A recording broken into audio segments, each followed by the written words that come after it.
बड़ा आनंदर कथा जे मो हाथ में ये बहीटी बर्तमान आसिक पहुँची। यार शीर्षक हूँ पिला उपन्यास। आउ ए बहीटर लेखक होती जे जड़े लब्ध प्रतिष्ठ शिशु साहित्यिक आपण मैंने अधिकांश जानी विषय में डॉक्टर कृतिवास नायक जी आकाशवाणी निर्देशक भी थिले। ये जो पिला उपन्यास कथा डॉक्टर नायक इंट्रोडक्शन दबा मो पक्षरे किसी आवश्यक नहीं, बहुत लोग जानी विषय में।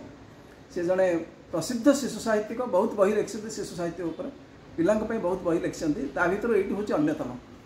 ये जो पिला उपन्यास बहीटी ये चारोटी उपन्यास से लिखिं। प्रथमटी हूँ कृपणर स्वर्ग यात्रा। यहाँ हूँ गोटे व्यंगधर्मी उपन्यास छोट छुआ अति सुंदर होती व्यंगधर्मी। आउ गोटे व्यंगधर्मी अच्छे नाककटा बाबा। ये जोड़िए व्यंगधर्मी उपन्यास अच्छी। ता भर गोटे काल्पनिक उपन्यास भी अच्छी सपनपुरी पातालपुरी। आउ चतुर्थ उपन्यास जो अच्छी सेटा हूँ विज्ञान भित्तिक उपन्यास पिलांपाई सेटा हूँ ब्रह्मांड दर्शन। प्रथम जो दुईटी व्यंगधर्मी उपन्यास अच्छी ये दुईटी अति सुंदर है पिलांपाई। कारण ये बहुत कथा खाली व्यंग अच्छी ता नुहे, ता भर अनेक शिक्षा कथा भी पिला शिक्षणीय कथा भी बहुत अच्छी जोटा को आम कहूँ मोरालिटी बोलिकी ता विषय में बहुत जिनस पिलांकर एथरे सन्निवेशित हो रही। प्रथम उपन्यास विषय में कहबी कृपणर स्वर्ग यात्रा मत बहुत आनंद देला ये पढ़िक। कारण डॉक्टर नायक सब बेले गोटे जो नेगेटिव जिनसर तार पॉजिटिव साइड टाक सब बेले से देखा चेष्टा कर। यहाँ हूँ कृपणता। कृपणता को आम समस्त भाव लोकटा कृपण लोकटा निहाती कदर्ज लोकटा हो किंतु ता भितर से कृपणता भितर भी जो पॉजिटिव साइडटा रही सेटा को से खोजिक बाहर कर।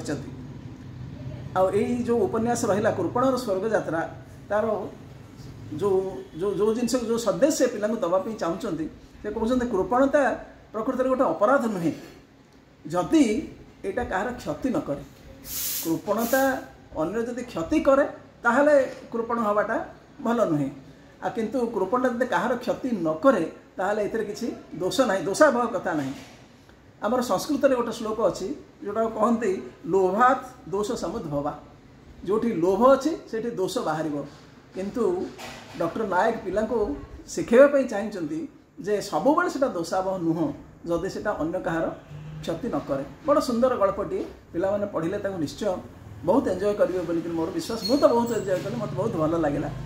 ठीक से भाया ताकर आउ गोटे अच्छी नाककटा बाबा। आम समस्ते कहू जे मिछ कहवाटा महापाप। सत्यम ब्रूयात प्रियम ब्रूयात ये कथा अच्छी। न सत्यात परमो धर्मे नानृतात् पातकम परम।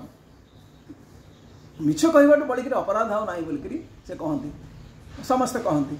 डॉक्टर नायक किंतु अलग भाव में देखिं। ये नाककटा बाबा उपन्यास माध्यम से आमको देखते जे दरकार पड़े टी सामान्य मिछ कहीदे भी चलो जदि से निजर क्षति साधन न हो बा निजर आत्ममर्यादा को आम जो बंचई पारिबा तार टिके छोट मिछटा भी आम कहीपर। सब बेले यह नुहे जे सत्य कहवा निहाती आवश्यक बा मिथ्याटा निहाती खराब कथा।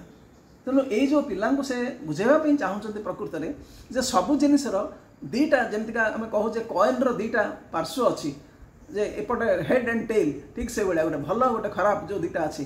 कृतिवास नायक कौन कहते भल खराब परिस्थिति उपर निर्भर कर। सबू भल भल नुहे, सबू खराब खराब नुहे।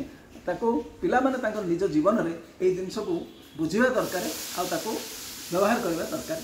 आउ जो दुईटी उपन्यास रहा गोटे है सपनपुर पातालपुरी।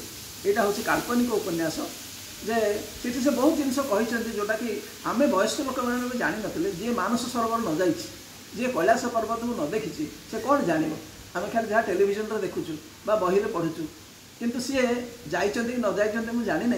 किंतु जो भाव से वर्णना कर जना पड़ी से बोधे प्रकृत में जाइए देखिक आसे प्रकृत में कैलाशटा कि भाया कैलाश को कहीं लोक ता भर वैज्ञानिक तथ्य भी बहुत अच्छी जे कहीं कैलाश को जदिव तार उच्चता आमर एत बेसी नुहे जमीक आम उच्चतम श्रृंग नुहे से हिमालय तथापि बहुत लोग कहीं से जापारी ना ताको से विषय भी वैज्ञानिक तथ्य भी देइचंती। आउ ब्रह्मांड दर्शन तो पूरा महाकाश विषय से कहउचंती। आर्टिफिशियल इंटेलिजेंस बा एआई विषय भी ता विषय कहउचंती। आजिकल छोट पिलांग पई प्रकृत रे आर्टिफिशियल इंटेलिजेंस बा डिजिटल एज एटा एते जरूरी हे गलानी। आमे चाहू बा न चाहू पिला को ए जिनस जानिबा दरकार, बुझिबा दरकार। आ से विषय हमर ब्रह्मांड विषय से जो आलोचना करिसंती, हमर ग्रह नक्षत्र सोलार सिस्टम विषय जो आलोचना करचंती, सेटा पिलांग पे बहुत उपादेय हबो। मु भाबुची जे ए जो चारोटी उपन्यास खाली पिलांग पे नुहे, जदियो पिलांग पे उद्दिष्ट, किंतु पिलांग केवल पिलांग पे एटा नुहे, वयस्क लोक मैंने आपको पढ़ले बहुत जिनस जानीपर। मु तो भाविली जे मोर बहुत जिनस अजना थिला यही बही मध्यम मुझे जिनस सब शिखीगली जानीगली। आई डॉक्टर नायक को बहुत बहुत अंतरु कृतज्ञता जनवाई चाहूँगी। तांकर जीवन यात्रा सुखमय हो, बहुत दिन से बंचतु, आर लेखनी आहुरी प्रोडक्टिव हो भविष्य में। बहुत बहुत धन्यवाद।